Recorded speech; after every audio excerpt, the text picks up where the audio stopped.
19 रमज़ान की एक तारीख रात थी जब मौलाए कायनात इमाम अली अलैहिस्सलाम अपनी बेटी उम्मे कुलसूम के यहाँ मेहमान थे। ये रात निहायत ही अजीब थी। इमाम अलैहिस्सलाम की कैफियत भी आम रातों के मुकाबले में मुख्तलिफ थी।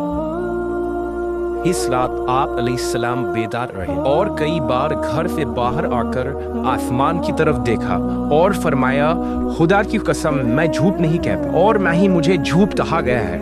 यही वो रात है जिसमें मुझे शहादत का वादा दिया गया था। सुबह हुई और इमाम अली अलैहिस्सलाम नमाज फजर के लिए निकले तो बड़ी बदतखों ने उनके सामने आवाजें निकालना शुरू कर दिया। लोगों ने उनको दूर करना चाहा तो अमीरुल मोमिनीन ने फरमाया, इनको छोड़ दो, ये नोहा कर रही है। और उसी दिन इब्ने मुलजिम मलऊम में इमाम पर हमला किया। दरअसल जब हजरत अली अलैहिस्सलाम ने खिलाफत संभाली तो आपको मुसलसल बागियों से जंग करनी पड़ी। उन जंगों के दौरान आपके लश्कर में मौजूद कुछ लोगों ने आपसे इख्तिलाफ किया और अपनी एक अलग जमात बनाई जिसे खवारिज कहा जाता है। ये वो लोग थे जो ना ही अमीर मुआविया को खलीफा तस्लीम करते थे और ना ही अमीरुल मोमिनीन अली अलैहिस्सलाम को खिलाफत का अहल मानते थे। उनके नज़रियात निहायत ही मुतशद्दिद थे। लिहाजा खारजियों ने यह मंसूबा बनाया कि जब कूफा की मस्जिद में हजरत अली नमाजियों की इमामत कर रहे होंगे उस वक्त उन पर हमला करके शहीद कर दिया जाएगा। इस काम के लिए खारजियों ने अब्दुर्रहमान इब्ने मुलजिम को चुना। ये वही शख्स है जिसके मुतालिक नबी सल्लल्लाहु अलैहि वसल्लम ने पहले ही पेशन गोइयां फरमा दी थी। लिहाजा रिवायतों में आता है कि एक दफ़ा नबी सल्लल्लाहु अलैहि वसल्लम रमज़ान के फ़ज़ाइल पर खुतबा दे रहे थे। खुतबे के ख़त्म होने पर आप सल्लल्लाहु अलैहि वसल्लम ने रोना शुरू कर दिया। इमाम अली अलैहिस्सलाम ने अर्ज़ की, या रसूल अल्लाह, आपके रोने का सबब क्या है? फरमाया, ए अली, मैं इस बात पर रोया हूँ कि तुम्हारी हुर्मत इसी महीने में ज़ाय की जाएगी। बोया मैं देख रहा हूँ कि तुम अल्लाह के हुजूर हालत नमाज में हो कि अव्वलीन व आखरीन में से एक बदबख्त तरीन शख्स जो हज़रत सालेह की ऊँटनी को कत्ल करने वाले कौम समूद के शख्स का भाई है खड़ा हो गया है और उसने तुम्हारे सर पर एक ज़रब लगाई है और तुम्हारी दाढ़ी तुम्हारे खून से रंगीन हो गई है।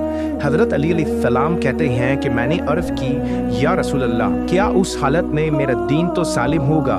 नबी सल्लल्लाहु अलैहि वसल्लम ने फरमाया, हाँ, तुम्हारा दीन सालिम होगा। फिर मज़ीद फरमाया, ए अली, जिसमें भी तुझे कत्ल किया उसने गोया मुझे कत्ल किया और जो भी तुझे दुश्मन रखता है वो मुझे दुश्मन रखता है।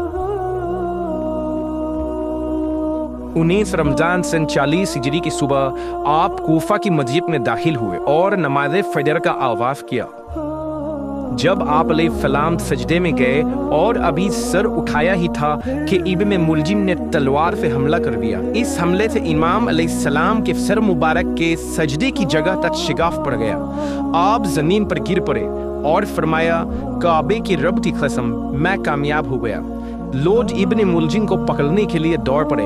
कुछ लोगों ने इमाम अली अलैहिस्सलाम को संभाला और मस्जिद में मातम और फेरो सूरत पीटने की सदा बुलंद होने लगी। हजरत अली अलैहिस्सलाम के सर से खून जारी था। एक रिवायत में आता है कि जब इब्ने मुलजिम ने हजरत अली अलैहिस्सलाम के सर मुबारक पर तलवार मारी, जमीन लरज़ गई, दरिया की मौजें थम गई और आसमान मुतज़लज़िल हुआ। कूफा मस्जिद के दरवाजे आपस में टकराए, आसमानी फरिश्तों की सदाएं बुलंद हुई, काली घटा छाने लगी। बिस्तरे मर्ग में आपने अपने बेटे इमाम हसन हुसैन अलैहिस्सलाम को वसीयत फरमाते हुए कुरान, नमाज, जिहाद, सुलह, यतीमों और पड़ोसियों के हुकूक अदा करने की नसीहत फरमाई। 25 रमज़ान के दिन आप अलैहिस्सलाम की शहादत हुई। इमाम हसन, इमाम हुसैन और मोहम्मद बिन हनफिया ने आप अलैहिस्सलाम को रात के अंधेरे में नजफ के मकाम पर सुपुर्द खाक किया।